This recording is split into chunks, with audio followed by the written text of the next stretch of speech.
Hello friends and welcome on this platform. Malgré le fait que les Occidentaux font beaucoup de bruit, les amis, tout compte fait, d'ici peu, ils vont lâcher l'Ukraine. Petit à petit, ils vont lâcher l'Ukraine parce que le message que les Américains envoient, les amis, c'est pas un bon message. Le fait que le Congrès n'arrive pas à confirmer ou à s'entendre sur l'aide à l'Ukraine, le fait que les Occidentaux n'ont pas mis l'économie en économie de guerre, tout cela concourt à rendre cette équation tellement difficile pour les Européens, pour les Ukrainiens et pour tout le monde. Mais pendant ce temps, Vladimir Poutine, tranquille, tranquille, et je suis tranquille. Quel est donc l'état d'esprit des troupes ukrainiennes depuis 2 ans de guerre? Les amis, je vous suggère d'écouter ça pour faire votre idée sur ce qui se passe actuellement en Ukraine. Quel est le moral des troupes? Est-ce qu'il reste malgré tout cette légendaire combativité? Ils sont crevés, exténués, ils ont envie de continuer et l'énergie manque. Je vais rebondir sur ce que vous avez dit parce que sur la ligne de front, nous on était à 600 mètres des positions russes. Et on va vous raconter avec Guillaume Vuitton comment ça s'est passé. On va reprendre depuis le début. 4 heures du matin, on prend la route, on traverse des chemins où il faut donner des mots de passe comme justement dans la Première Guerre mondiale, des mots de passe qui changent toutes les 24 ou 12 heures. Et puis ensuite, quand on arrive en plein noir, dans un champ qu'on peut plus avancer avec le véhicule blindé qui est déjà très fatigué, ce véhicule blindé, on continue à pied. 3 km, ça tombe non-stop, une centaine de bombardements et de tirs en l'espace de 2 heures. Et quand on arrive à un point qui est le point le plus loin, si je puis dire, puisqu'ensuite vous avez à 500-600 mètres les positions russes, juste à côté de Robotiné, eh bien effectivement il y a ces tranchées, 14-18, à l'intérieur ensuite de ce qu'on pourra appeler une grotte qu'on ne peut pas localiser parce que, et là on est en 2024, vous avez des drones de surveillance en permanence côté russe, eh bien dans cette petite grotte vous avez 2 dronistes. Je reviens sur ce que vous disiez, les profils. Dans cette grotte il y avait qui? Un jeune homme, mais aussi un prêtre qui a lâché son boulot, si je... Comprenez donc comment ces gens-là fonctionnent. Ils ont commencé à faire des reportages pour préparer l'opinion publique occidentale, les amis, que bientôt ils vont lâcher l'Ukraine. Voilà, depuis le week-end dernier, Zelensky, qui vient devant les journalistes, qui lui-même affirme qu'il y a eu beaucoup de morts côté ukrainien, mais pour minimiser les choses, il parle de 31 000 morts. Et beaucoup de personnes, même en Ukraine, disent que non, ces 31 000 morts, c'est au début de cette année. Et que c'est beaucoup plus important. Parce que quoi? Si ce n'était que 31 000 morts, l'Ukraine ne devait pas déjà organiser 4 mobilisations générales. L'Ukraine ne devait pas interdire aux gens de sortir du territoire. C'est parce que c'est grave et c'est gravissime que Zelensky était obligé de parler. Parce que ça faisait le tchou partout en Ukraine. Tout le monde disait, mais attends, c'est quoi ce truc-là? C'est quoi, hein? C'est des vieillards maintenant qui partent au fond. Tous les jeunes ont fui, certains sont déjà morts, d'autres sont blessés. Je répète, les amis, pour la gouverne de certaines personnes qui regardent nos différentes productions, l'Ukraine comptait à peu près 200 000 hommes. Au début de l'opération ou des opérations spéciales russes en Ukraine. Et l'Ukraine a déjà fait 4 mobilisations générales. Et à l'heure où je vous parle, l'Ukraine continue de recruter les Ukrainiens pour aller faire la guerre.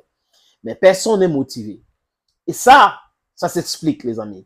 Si vous avez 200 000 hommes au front, de temps en temps, d'autres peuvent prendre leur congé de 1 semaine, de 2 semaines avant de revenir au front. Mais quand vous maintenez les gens pendant 2 ans au front, c'est simple, ça t'explique que vous avez un manque créat d'hommes. C'est pour ces raisons que même les Otaniennes sont obligés de vous envoyer les mercenaires et même les mercenaires otaniennes, sauf donc de temps en temps, ils fuient. En France, ils ont fait le reportage des gens qui ont combattu en Ukraine, qui ont fui parce qu'ils ont dit que c'était l'enfer. Les Russes brûlent le ciel avec les obus et bombardent sérieusement et ce n'est pas la blague. Donc, dans ces reportages, vous avez vu, les codes changent à tout moment. Les militaires disent que c'est compliqué, c'est l'enfer. À Robotiner, partout, c'est l'enfer. Et que leur morale est au plus bas. Même si les Otaniens les donnent les armes, ils ne sont pas très motivés pour continuer à se battre. Parce que ça ne va pas.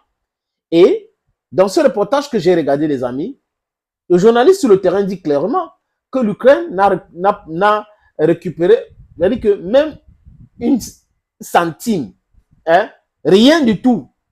Il ne faut que reculer. Donc c'est du lesboub, c'est le boubou de dire, l'Ukraine a essayé, ils ont reculé. Non, c'est pas vrai. Donc la vérité commence à sortir 2 ans après la guerre. Il faut 3 ans pour que le peuple souffre. Loukachenko, le président de Belarus, a dit que la seule solution qui reste à Zelensky et ses amis d'Azov à Kiev, ce sont les négociations. Parce que sinon, la partie méridionale de l'Ukraine sera récupérée par la Russie, donc jusqu'à Odessa, et la partie occidentale va aller en Pologne. C'est ça aujourd'hui, les amis. Donc, les Ukrainiens devraient se lever et dire stop à ce que Zelensky est en train de faire, que nous voulons négocier. Quoique, c'est mieux de négocier parce que c'est compliqué. Les gars sont crevés, les gars sont plus motivés, les gars sont fatigués.